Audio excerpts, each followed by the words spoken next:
Tongo Liziba TV, Tongo Liziba TV. Pour plus d'actualité, abonnez-vous, abonnez-vous, abonnez-vous. Il y a des artistes, Oyo Ebi Baza Grand, Oyo Ba remercier. Merci beaucoup. Inos. Gaz Fabulous. Pour nous, Azagran, Mukolombongo, Azagran, Azagran, Fabregas, Ayu Dairape Moulaï. S'il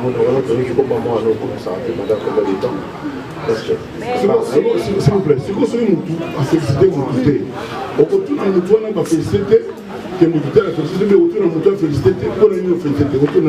Mais il faut savoir ce que tu veux dans la vie, papa. Voilà, il ne faut pas marcher sur la tête. Voilà, c'est tout. Maman m'a boti. Maman m'a quartier va féliciter. Maman m'a été. Au retour, maman m'a boti pour aller nous voir féliciter. Mais au retour, on va pas nous féliciter. Les amis. Voilà. La polémique, la locuta, la manipulation, la co-utiliser, les journalistes. Au quand c'est que journaliste, pire musicien, bureau naïe, hein. Donc batinda babilo ko wana ikomi lelo kalobeza biso ba oto koma ba oyo na koma kofi ba makambo na ezalite Kakala Bino étant ambassadeur solution nini ozo prévoir ozwa pona likamango ECC to mona me po betaka régulièrement ndenge ezalaka. Merci beaucoup. Mais ngana ebite pona nini il faut to tinga maka to betaka na France. Namoni héritier a outi obeta na ba Turquie, ba Espagne yali, ba Portugal, ba Autriche, ba Suède, c'est-à-dire soki nga soit un collègue n'a pas balingi bayo ngoyo kilanga idée moi bien pour likamango ici là que to boré na biso ba France na Belgique c'est tout net to ba bon lingala non to boré yango donc hein to boré yango donc c'est-à-dire tout tic to bit ko beta na biso sous en fait ba mo que belé c'est-à-dire en fait Gims na Dadju vraiment koloku misama bana chance ba vana na ba ona kisasa te matala na bango mission gabana te matala na bango hein ba main libre auto wana ngwate tout bien ngo ba main libre comment voulez-vous s'il vous plaît son excellence on a une tout soit déjà na viola ba danseuse mais ba musique ba bota na ba danseuse ba pourquoi ba hypocrite que vous êtes boloba monte s'il vous plaît boloba monte pourquoi il est bien monté un expert a évité ma mission ma bonne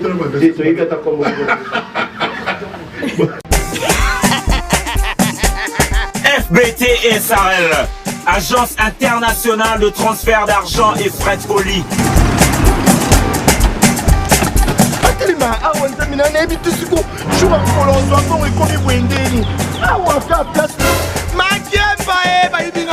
Nada makamambongo sala ngo awa na mona kiaza ka lokiti na yo twino sa nini o eza chance transfert ndina piembo onyeso de nada agence ya transfert na nzela. Nous sommes à Kinshasa sur avenue Victoire numéro A40 dans la commune de Kialamou, non loin de la maison communale. Retrouvez-nous aussi partout dans toute autre commune de la ville-province de Kinshasa. Bana okatanga pe ya bipai na bipai ya sika eye lelo neke tozala baboye agence na bino ya sur FBT et comme na adresse ya sur à Lubumbashi sur l'avenue Chef Katanga numéro 5 au centre-ville, au Lualaba dans la ville de Kolwezi. Merci à vous, chers amis internet. Dans le heure, elle est Grossito de la presse, Benji Benzama. Je vous aime tellement, énormément bien. Merci à vous. Nous avons prêté encore vie pour télé Maliboson Labino. Je tiens à vous signaler que nous avons Congo Liziba Télévision, www.congoliziba Télévision, avec votre frère, elle est Grossito de la presse. Conférence de presse Kofi Olomide à propos ya passeport na donc excellence au ba autopesa tout ça déjà liboso porte place Parc des Princes salama ngai bo pandisa ngona bino na émission na bino oza botala tala le loto yekotala makamo avec Kofi Olomide azala besoin na biso presse pour la koloba na propos nyo se circuler pour internet et puis le ba ni ya salaki pour avoir passeport wana et puis félicitations Makasi na Kofi Olomide étant que notre ambassadeur excellence Pasi Azwami dans la tamuki azo comme la biso déjà et puis le rôle a tomé mais ça va dire ko fongola bilili pour nous Sabino qui est aux alliés il y a un fungoli merci Nabino merci à Code Mondial ya Willy Michel notre vieux walinga biso makasi merci beaucoup na merci Koya Gobelisha maman Andy Luawa et n'a pas peu comme les autres merci beaucoup na Océan Diallo vitesse à chrono merci beaucoup makasi na surveillé ça Maréchal depuis Dallas Maréchal surveillé ça dans le restaurant Yolo Ezo donc nous lions kuna bana Dallas pour nga biso mingi ngamo na bino na bokasi na musala o tozalango na bino na Congo Liziba et puis na mission na bino munene oza tala totala Koffi Olomide merci. C'est un bon moment pour également passer ces moments avec l'artiste, mais nous allons poser quelques questions concernant actualité oyo bandeko boye bibiso nyoso ke mokonza mboka apesi un artiste mouné dans Mboka na biso azali le représentant ambassadeur culturel à Mboka na biso et en même temps a outil ko PCAP passeport diplomatique. Alors il faut dire couronnement oyo na reconnaissance nationale oyo mérité to putana pour un échange cogité ensemble avec l'artiste musicien. Excellence Koffi Olomide est présent et vous également vous êtes là, la presse vous êtes présente. Nous allons commencer mais d'abord un petit mot de circonstance na artiste Nabino Koffi Olomide et ensuite on verra comment nous allons dispatcher pour certaines questions importantes concernant que Ndenge va désigner ambassadeur culturel. Je vous salue et je vous remercie d'être venu ici aujourd'hui.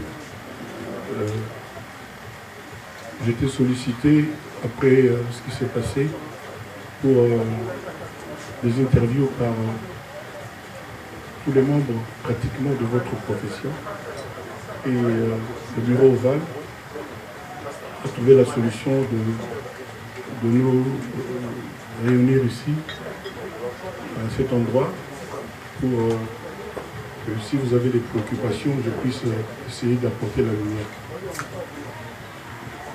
Donc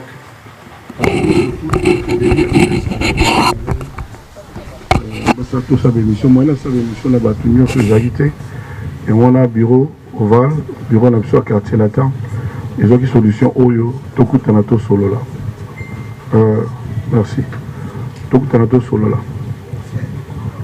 place où ils allaient place moi sika tous collaborer na bango drachini mokolo nango ils ont place où le 8 mars Cindy Le Cœur a la tour de chant exceptionnelle.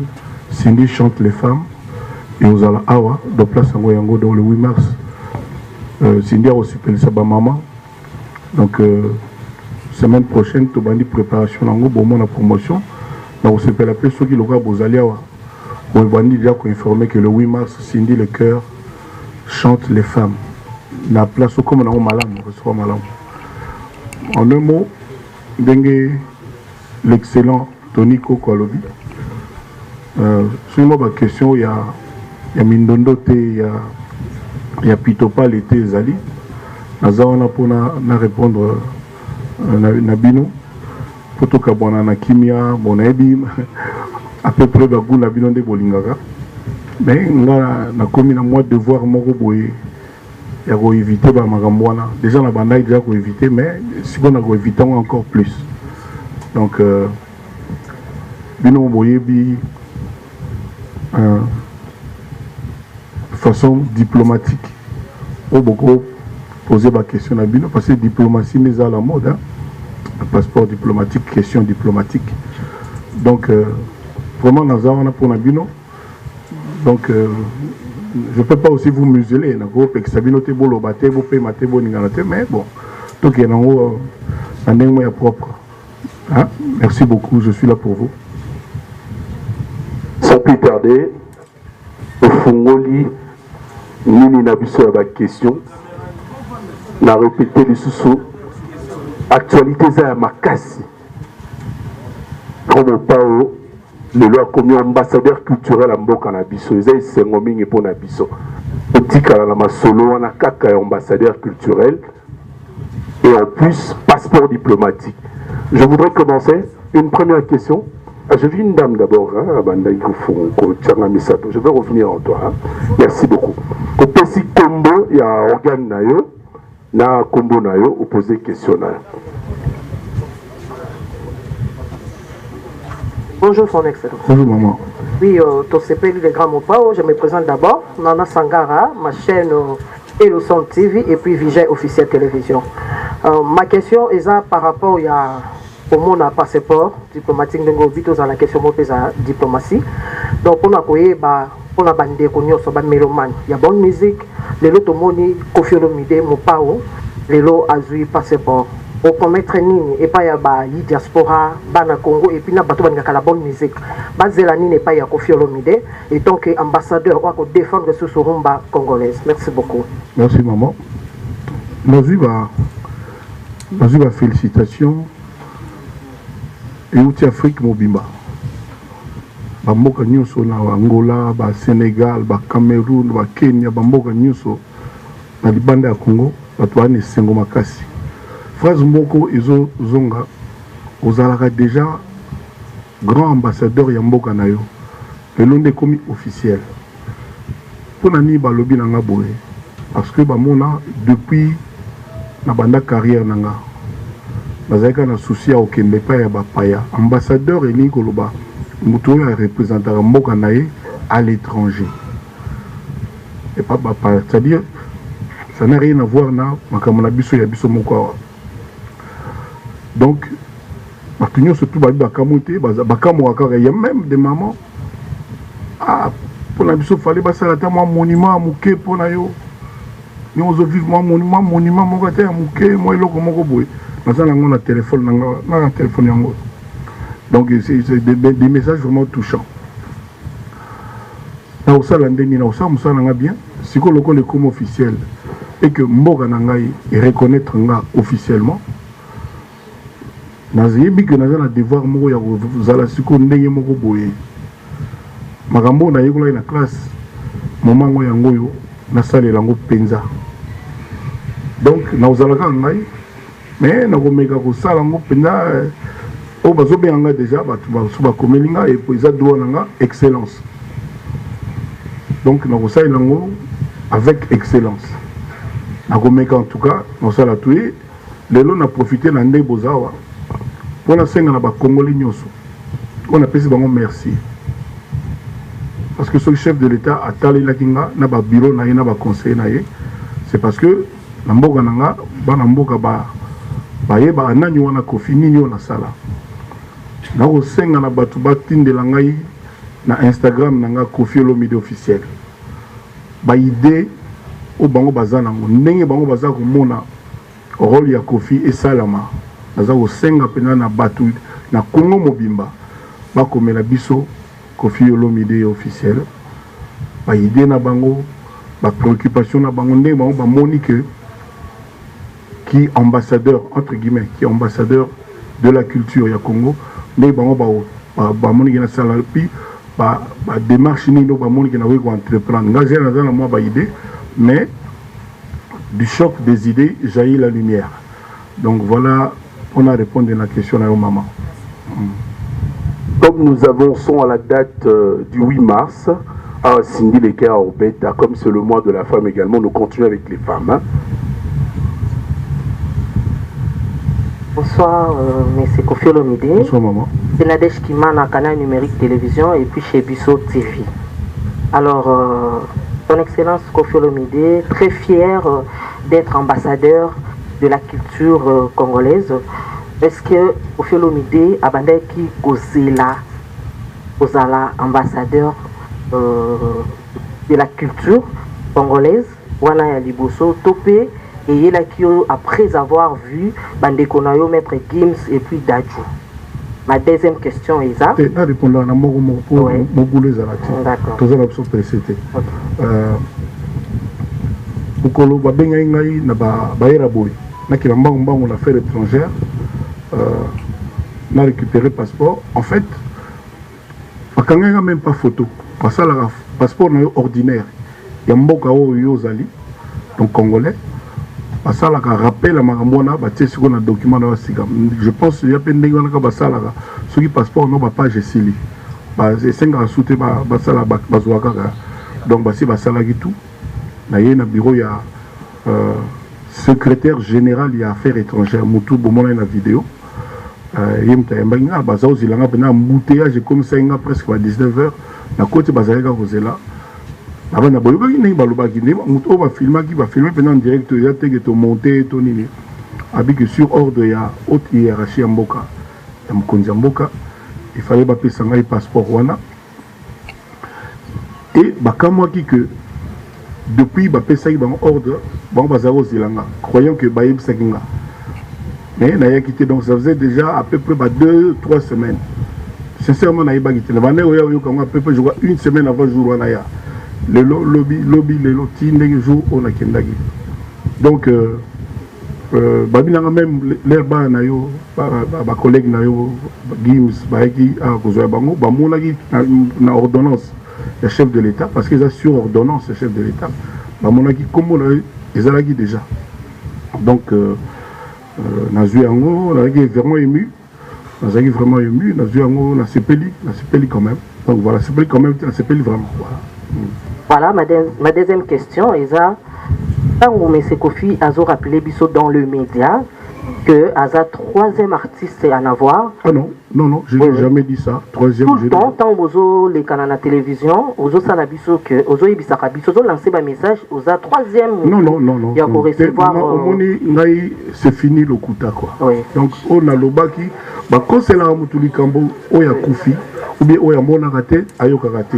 Mais Oya Zo vivre, Azo Yoka Zomono, au côté de la Likambo, on a le lobby qui est un numéro T. On a le lobby que Bastar Nabiso, Bazana Ajaba, Bananga, Ponanga, Bazal vraiment comme il mais écoute, na mon internet, Batumo Kago, Balugelanga Makambo, Bakomaki Kofi a lobby que boye. Na sala qui démenti, j'espère au monde qui yango.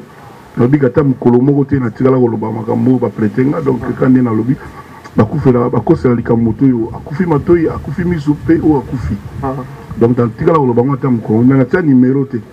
Na tia numéro ata mukolomo te na baka que non, le président merci, peuple congolais merci. Voilà, on continue mais le cours sur Katinga Bobo. Voilà, merci beaucoup. Voilà.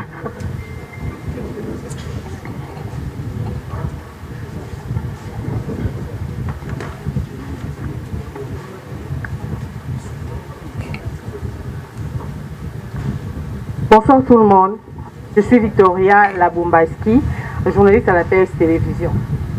J'ai deux petites préoccupations. Tout le monde, Bonsoir son excellence. Merci. Voilà, j'ai des petites préoccupations par rapport à la nomination, votre nomination comme étant ambassadeur de la culture congolaise. Vous venez de dire que ambassadeur représenté Mbokana en dehors. Bon, ma première préoccupation est que vous venez de passer moment Moroboye au Essengaki que Kofi Olomide n'allait plus Libanda surtout à Paris parce que vous avez un problème na Yomoko. Étant le lot déjà la commission ambassadeur de la culture de la musique congolaise. Kofi Olomide va changer ce statut. Est-ce que Kuna Libanda la France va maillot facilement vu le problème surtout sur les canaux? Ma deuxième préoccupation. C'est là répondre à la première préoccupation. Bon, et là, peut-être vous êtes au courant. Vous appelez M. Souti, Bachine, Bambogamon, Moussika. Mais Naza Boye, Naza acquitté. Oui, vous avez acquitté. C'est-à-dire, Youssef Fier Lobati, on regarde Lobati. Tu vois ça, ok. Donc Naza acquitté. Moi, je dis, Moro Boye, écoute, la fabrique, Mango Boye acquitté. C'est-à-dire, son Naza acquitté, Lingo Lobake, Bato Bafunda qui est. Bakosela qui est makam. Bon côté. Pour ça, vous avez quitté au Tigala Kuna 8 ans. On a Nazali Awa. Donc, Nazali, donc. Donc, il y a moins tout, il y a moins États-Unis. On a préparé tourner à quartier latin aux États-Unis. Donc, Nazali vraiment, donc. Netrayo, quoi. Netrayo. Donc, Tinoya ou rappelé que sommes au Bakose la Ginga exact. Voilà. Quand on a ici Eleki, puis ici Eleka. Merci beaucoup. Deuxième est que vie au commis ambassadeur de la musique, vous représentez la musique congolaise en dehors de nos frontières. Oui, papa. Batouabeta en dehors de nos frontières, presque bisognoso. Oui. S'il vous plaît. La culture. Voilà. Bien. C'est-à-dire, Batugnoso bakota en avion, bagena obeta. mais bato nyonso bakoki kozala ba ambassadeur oyo mboka na bango epesi bango nani te. Ce n'est pas possible. Na yebi tozo comprendre na banza que bureau ya chef de l'État na ye moko pe aza yuma te aza pe zoba te, loin de là. Bazala ba critère na bango oyo isa ya bango bayebi nini tindi ki ba pona yona na sito kama ile to mona ke mbala mo gims na leki na ye passeport. Après ba bengi kofi bato wana baza pe ba crâne ba réfléchissaka. Donc selon ba critère na bango parmi bato ba kina obeta libanda, parmi bato ba exportaka musique ya Congo, bango ba te choix na bango e porter na nani wana na bato oyo wana bango ba lobby. Et puis voilà. Donc yonanga to yebite ngai, moi je crois savoir que bon ba moni quand même musala na sala na bandi au même quartier latin libanda na banda peut-être on a au botama na ba 90 yo botama na combien na 83 2 bref ba moni depuis donc ba monande par exemple ndombolo par exemple ça crie à Tutu Kaludi. Mais nous avons parmi bateau ba exporter cri ndombolo et comment na ba ivoirien bateau belé. Donc bateau ba vendre à la chef de l'État va conseiller na ye de ba décider qui donc moi. Bon, pour citer Siko étant ambassadeur culturel, vous avez un problème, le musicien congolais, ça fait une dizaine d'années vous êtes arrêté surtout en France vu qu'il va combattre par intercalabino. Étant ambassadeur, solution nini ozo prévoir Ozoapona, Likamango SCC, tout le monde a mieux pour Betaka régulièrement dans les Alaka. Merci beaucoup. Mais on a habité pour la nini, il faut tout tingamaka to Betaka en France. Nous avons héritier à outil Beta na Turquie, ba Espagne yali, ba Portugal, ba Autriche, ba Suède. C'est-à-dire ceux qui nga soit ba collègue nga ba lingi ba yo ngoyo kilanga. Idée moi bien pour Likamango ici les que to boré na biso ba France, na Belgique. C'est tout net to ba bon linga non?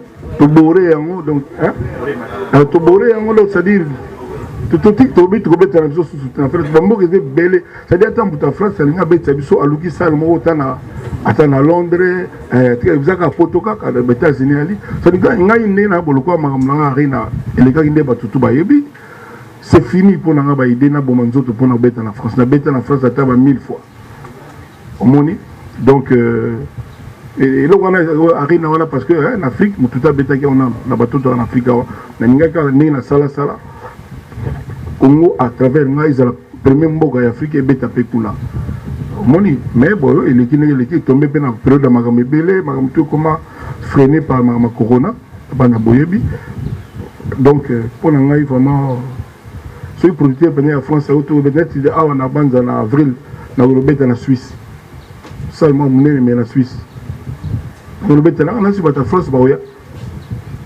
Voilà, merci. Bonjour l'ambassadeur. Bonjour jeune fille. Je suis Mediastar. Je représente chez l'Essentiel TV. D'accord. Monsieur Kofi, est-ce que vous allez vous associer avec Dadju et Gims pour la réalisation de leur projet ou vous avez votre projet à vous? Non, j'ai déjà dit que je vais demander que nous trois, les actuels ambassadeurs, Tokutanato 500 mois Baïdé. J'avais déjà dit ça quelque part, mais je vais le redire. Je le dis ici, je vais proposer qu'on se voit un peu, qu'on se parle un peu même par texto, par banini, poto, total andeni, comment peut-être en commun action moi le mon nom tu n'as quatre nations à Baïdé. Mais maintenant je ne peux pas parler pour eux, parce qu'on a liberté na bango, puis on verra bien. Aussi, là la polémique nous c'est à la monde na bina musique. Est-ce que au coca ko réunir ba musiciens nyonso? Oh, ba mission ngeza ko réunir ba musiciens congolais, imiko ezalite. Imiko o ba pesa ki mbongo matanga de fawana. Imiko. Non, imiko ngwana te. Président on comprend comment. Voilà, imiko zali déjà ngai bakamnangeza imiko te nga bakamnayali que le coup ya culture ya Congo à l'étranger. Même en Nazarana Congo ba réunion imiko ba benga ngata mais nazalaka babenganga te nayebivre te mpo na nini. Ok, merci. Ok. Bonsoir, Son Excellence. Bonjour. C'est Jenny Ngoyi, Joshua News TV. Ma question est celle-ci. Étant qu'un ambassadeur congolais, et le connaît au la musique, et le connaît au Baksa, la musique congolaise. La musique est longwa. Oui.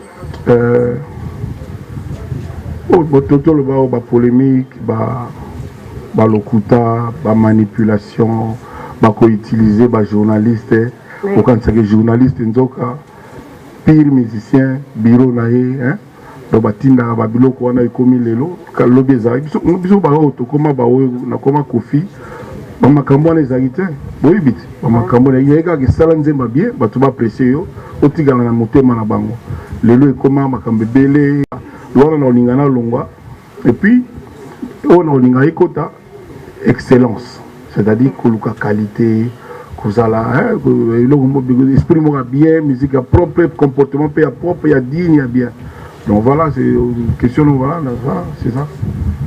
Deuxième question, c'est que pour qui cause la nini, tant qu'ambassadeur pour la culture, pour mon abisso.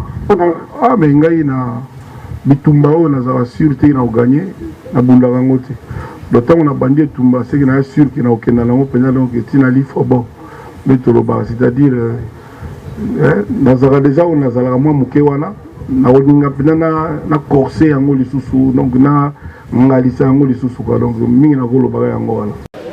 Bonsoir, c'est l'excellence. Bonsoir la presse congolaise, c'est Benji Benzama. Question dans la ligne, monsieur.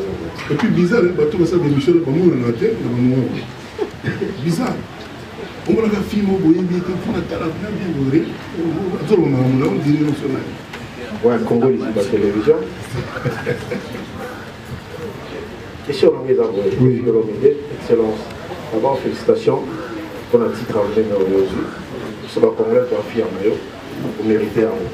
Est-ce que vous prenez mon raisonnement, Kofi Olomide? 1000 fois la banzembo na omoro et mbaka yo makila mabe aussi bango le problème yo kaka ba finaka yo kaka bango belle siko yo comment voulez-vous là c'est sa question ba makila mabe s'il vous plaît son excellence là quand on a une mutu soit disant na viola ba danseuse mais ba musique ba bota na ba danseuse ba pourquoi ba hypocrite que vous êtes boloba monte pourquoi s'il vous plaît boloba monte pourquoi yo est bien monté. Un expert a évité ma mission ma bonne c'est pas possible. Bref, Bazali. Mener ma quête des journalistes va mener à tout balayer à mais tout est à Kofi. Tout est à Kofi. C'est quoi comme ambassadeur? Ah, comme ambassadeur. Oui. Pour réparer ma place, on a dit ma place, nous on a réparé. Place, nous on a réparé. Ma tête, on s'en va tout ça, là, on s'en va faire tout ça. On a tout la TV dans l'émission, tout dans l'équipe. Tout dans Mogo Nini na salaire. Oh, on a visité là. Pour ma mission, on va mettre dans l'orchestre la Batouana. On va mettre dans la mission, on a quand la paix des temps, tu aurais fait le vidéo qui formateur et il n'y a pas de problème. Il y a pas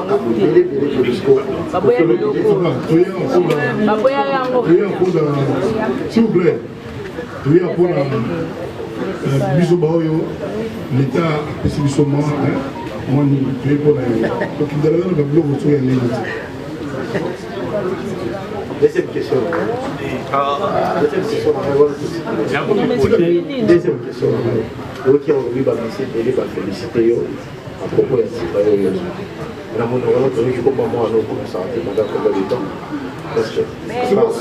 vous plaît, si vous avez à féliciter vous écoutez. Au retour dans le toit, on va féliciter que nous la félicité, mais au retour dans le toit, féliciter pour la féliciter. Mais il faut savoir ce que tu veux dans la vie, papa. Voilà, il ne faut pas marcher sur la tête. Voilà, c'est tout. Maman m'a boti. Maman doit quartier va féliciter. Maman m'a été. Au retour, maman a boti pour aller niveau la féliciter. Tu dois retourner à voir pour nous féliciter. Et ça vient. Voilà. Il y a une culture à Congo. Il faut ils en apprennent à l'école. Voilà. Bonsoir tout le monde. Mais Tony, sauf si tu peux ma mère tout malamoko, tout bien on dit tout dit que la banoko na banoko. Il fallait aussi mandambo, tu mandambo. Ah, d'accord. Bonsoir tout le monde, bonsoir ambassadeur. Bonsoir madame. Je suis Rachula Caramel. Je suis Rachula Caramel, correcteur de ma chaîne. Et je suis le chargé de communication et association de presse en ligne du Congo, ou bien il y a Congo et Apelco en sigle. Voilà, question d'abord, il y a Liboso. Tango oyokaki ke octroyer yo to ba pesi bongo ngambo ya munene ya kombo ya ambassadeur culturel ya rumba congolaise. Impression na yo ezalaki nini?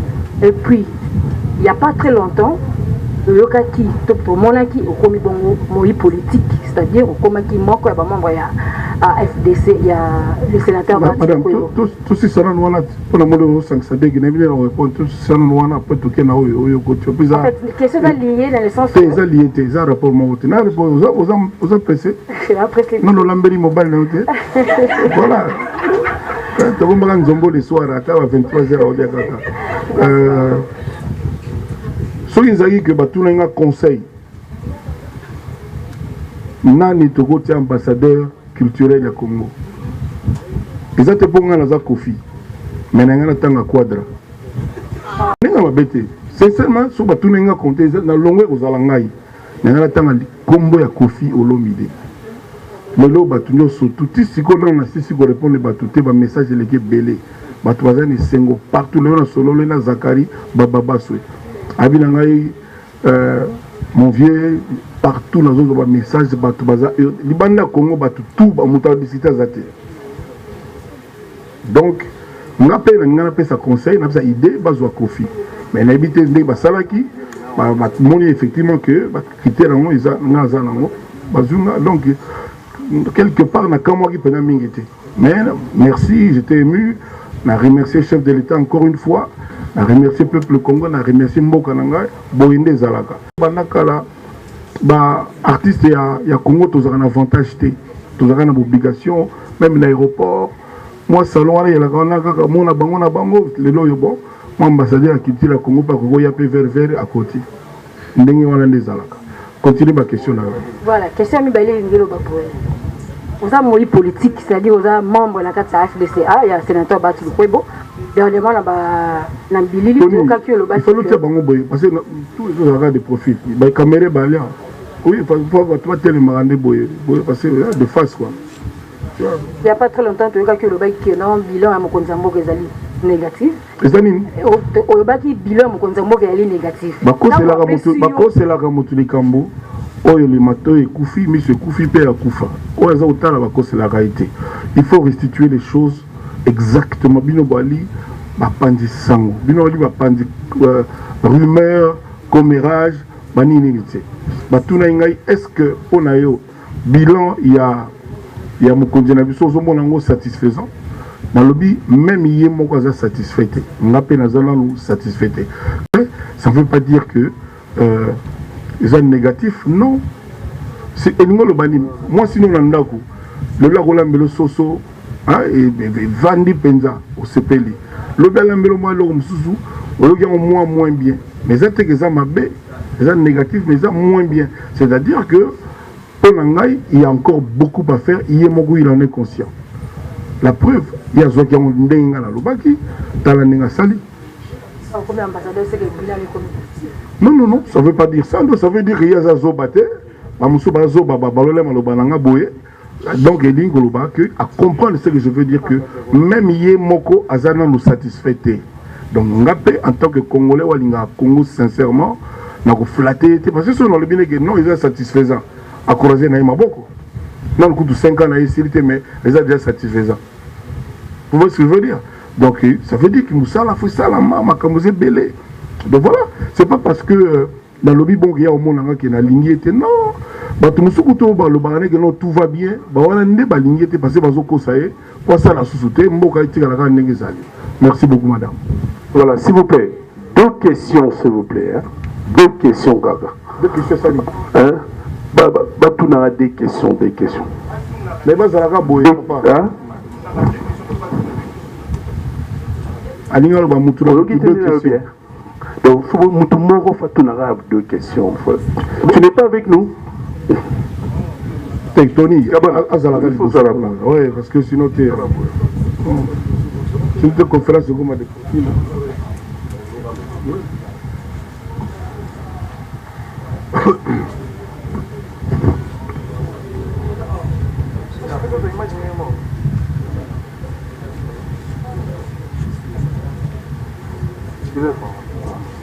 Excellent.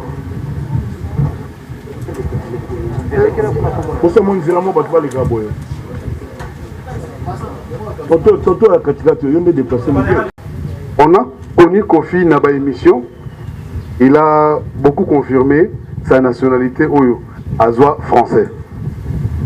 Je crois il y a 3 personnes pour nomination en étant ambassadeur à culture. Ils ont dit 2 Français, qui est Kofi Olomide et Dadju, au français. Kofi est congolais. Je crois que Kofi va plus me laguer visa. C'est-à-dire que Kofi n'est pas un rapport à son visa. Mais non, passeport aujourd'hui. Vous pensez utiliser ça? Tant qu'en Congo, en Afrique, normalement, passeport, vous traversez notre force de longue visa.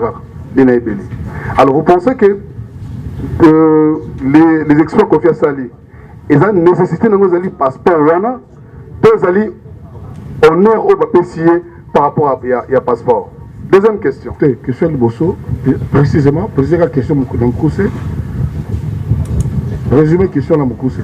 Bon, dans Moukouse, Zali, passeport à PCA, en étant français, tu vas utiliser ça. Car en Congo, utiliser dans Congo, en Afrique, ou Ezapona, tu utilises pour honneur na yo. Bon, d'abord, moi, je sous-entendu, la question, je te connais. Oui, le nombre de musiciens congolais qui en France sans visa. Pas leader. Je vais faire parenthèse. T. Réponse à T. Le monde qui Maître Gims, Maître Gims, qui même passeport aujourd'hui.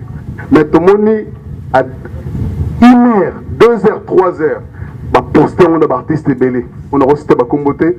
Mais jusqu'à maintenant, on a un artiste qui a posté passeport na yo na kati il y a des réseaux sociaux na bango, na ba profil na bango. Est-ce que Kofi s'est dit aujourd'hui l'artiste au va poster bazawapi, au va poster 1h, 2h, bazawapi. C'est la question. Sinon mais tout surtout sur l'autre wana. Baptiste au va poster bazawapi. Bazaka Sikoyo Baptiste au va poster Kofi te bazawapi. Bon, la question tout moi je pense que le ballon boy. S'il vous plaît. Maman nanga kufa na mona ndambo na mona. Na bima na boloko na zo félicitations presque te. Abano amike wana. Bato yo ebi wana o ba poster te. Ba féliciter pété ça la fait bango rien. Na ba même ça bon parce que va condamner Kofi te. Et on ino yo kama. Ba poster passeport à Kofi te. Wana ndo ko comme ça. Je pense que biso tout aller wa. Tu as besoin d'explications, c'est la sorte de pour te comprendre. C'est tout. Au moins, tu as fait ça qui Gims na Dadju. Tout le monde porte-parole l'orchestre, moi je Bima.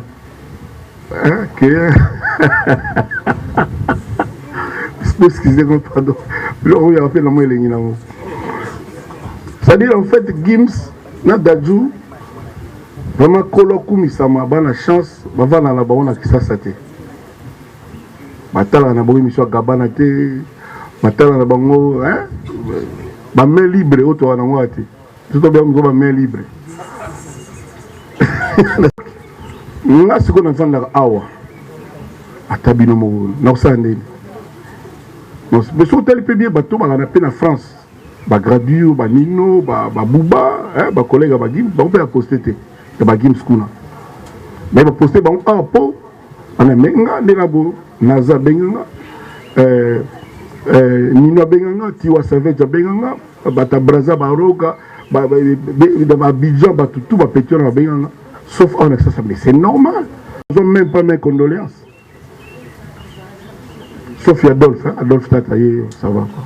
Adolphe Tata, c'est bon. Donc, vous voyez que dans le bâti, ça c'est un grand monsieur. Donc, là, on a un cas de choses. La monnaie au avançant, dans la question, on a dit, on aura 4 Cora. Il y a question sur quand on a 4 Cora. On a senti la pluie à l'artiste, félicitations. Mais par rapport il y a passeport, il y a des artistes, Oyo grand, Oyo va remercier. Merci beaucoup. On va féliciter. Voilà. Deux adultes grand. On a un problème. Inos. Et grand, on le dit à Moulaï ou bien grand. C'est pas gentil. Hein? C'est pas ça, tout le monde peut grand sur la télévision. Voilà, bonsoir tout le monde. Excellence, Kofi Olomide. Gaz fabulous. Gaz fabulous. Pour nous, grand, Mukolombongo, Azagrand, Azagra, Fabregas, Ayud Dairapé Moulaï. Donc voilà. Voilà, bonsoir tout le monde. Excellence, bonsoir aussi, félicitations. Voilà, question à Bosso Zali Aroyeba. Aujourd'hui, au commis ambassadeur culturel, on a défendre l'intérêt à Mboka, Libanda aussi, pour représenter Mboka Libanda, pour Bissonio surtout Yebi. On est au Bapesio, quels sont les artistes et musiciens congolais aujourd'hui, ceux qui nous l'ont dit tout à l'heure, à part Kofi Olomide, ceux qui Batunaki, Avinao, Bongebopuna. On n'a pas ça peut-être Nani, parce qu'il y a une interview au Salaki, il y a des artistes et musiciens, il faut au moins 20 ans. Et donc on est salué moi papa nangai bako sela ni kamona moto ya kufi to ya kufi miso to kufi matoi bongo te bo balola ka bongo te papa balobi bongo te ba critère au bureau ya président na mo président na biso azali yu matin yaza mutu moto ya uta so wapi aza kinwa za bla bon bato ba Belgique wana donc grand yanké grand noko quoi donc déjà le côté so ndenge do yemo pa yebi nani ayebi déjà. Ma critère na bango, moi je crois avoir mon idée. Mais ça idée nanga, ils peut-être pas oya bango. Maintenant, tant que tout nanga boyna baksaliste na bango, nana kokite parce que critère na bango na yebi yango pepi to matato kitanga na camarade da président te amuninga nanga te amukonzi nanga. To bango bongo. Na amuninga nanga te. Donc là pena moto chapeau fo longwa voilà. Très bien. Donc, donc je suis fier. Donc, na koki on a tena ba nosa loko ngana te ya na la kisaiki na yo bosana ki bo ezala kete ezaro ngate ezaro ngate voilà. Bon, évidemment na biyo nengo tunanga kapo ba mususo ba kozanga so on a autant occupé te on a autant atende koloba ah bongo oyo na elo yo lingi yango wana siko nga stade oyo na leki yango na za siko excellence voilà.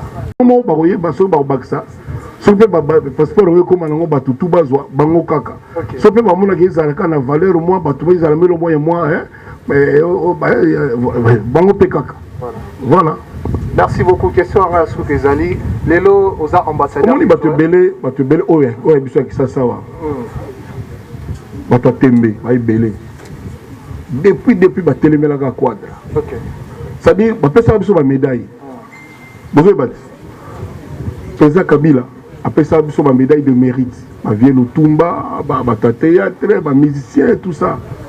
S'il vous plaît, boyaki conférence makele les bandits. Toi nanang. Après ça, c'est une médaille de mérite. Bato musolo ka ba vie de Tumba, bazwaki 3. Na Kofi Olomide pe. Bato musolo bazwaki médaille moko. Boyebi soira na. Biro nanga to yebite ndenge ni basalaki po balobaki yo boye, yo 3, yo 1, to yebite. Nga ba pesa nga 3. To bana mona na émission. Batelemelaka oyo ya Kofi Olomide. Siko Kofi Olomide batelemelaka ye na 24 albums à succès. Oh, Mathieu, nous avons dans le logo na tongo na tobeta na tongo nini. Nous avons 24 albums à succès. Ngai mutuna lakisa congolais Bercy. Ngai pe mutuna tie comme You Arena na monoko ya congolais. C'est moi si tobeti mais c'est moi qui ai montré ça. Sur le bateau, on va tellement la ngawana. Nous sommes 2 albums, nous sommes 3 albums. On n'est pas bête. Parce que vous comprenez pourquoi vous avez comme meka nanga. De ça, moi je suis un diplômé d'université. Vous n'avez pas là la rater. Babaxi Lelo, excellence, ambassadeur de la culture. Vous avez 3 médailles. Le président Kabila. Le problème nanga est awapi. Si on appelle ça Bamsusu, Mogotomi Bale. Le problème nanga est awapi. Ceux qui sont en Afrique du Sud, on appelle ça 4 chorales la même nuit. Le problème nanga est awapi. Comme il sont. Ceux qui sont en artiste africain de la décennie. Ngala na Paris, na boyo ke na lemba ki na lala na Paris. Compétition basenga africain ya bokili mobimba ba voter. Nani pour na bango artiste de la décennie. Avec moi $110 000 à l'appui. À l'air wana $110 000 à 300 lelo. Ba la musanga la ba 3 heures na pongi. Téléphone na bo yamba te votire na yebe bazo ganga yonde muto gagner. Ah bon? Problème nanga ezapi. Kofinga nga tala vie wana boye tala boy. Mais bilan na bango ezani. Ka bango ba yebi ko yema nga faux chanteur. Ka bango ba tala bien nga faux mutu. Ka nga soki ni mais non. Dans la vie ya bango te na bambuma. Na maloba te. Très bien. Bon, bien sûr ba to maloba nga non. Na kati ya zamba nzeto les gamula inde zo mu pepebele. Mais quand même. Pas possible passeport. Bino nanga to ibite makambo so banda inde ni ko passeport. Ba bingara kinuzwa. Na mimi ngambo. Mais mutu azo mérité. Ako s'imposer te. Ba ko benga ye. Hein? Parce que le monde ba juge ba bimi ba analyste soit disant ba onde ba yebi ko lega ba ba yebi makamu tout ko lega ba tutu. Ko lega même président na biso. Bon vous expliquer ça dit oh là bango heureusement président peut tu sais qu'il y a yes expliquera te. Ndenge pe mukonza la ka pesa sala ka ordonnance. Bo bilo ordonnance a ordonner a pesi ordre. Ils ont la prérogative naïe. Alors quel est le problème de Kofi Olomide? Si vous avez dit que vous avez mérité, vous avez sentir que vous avez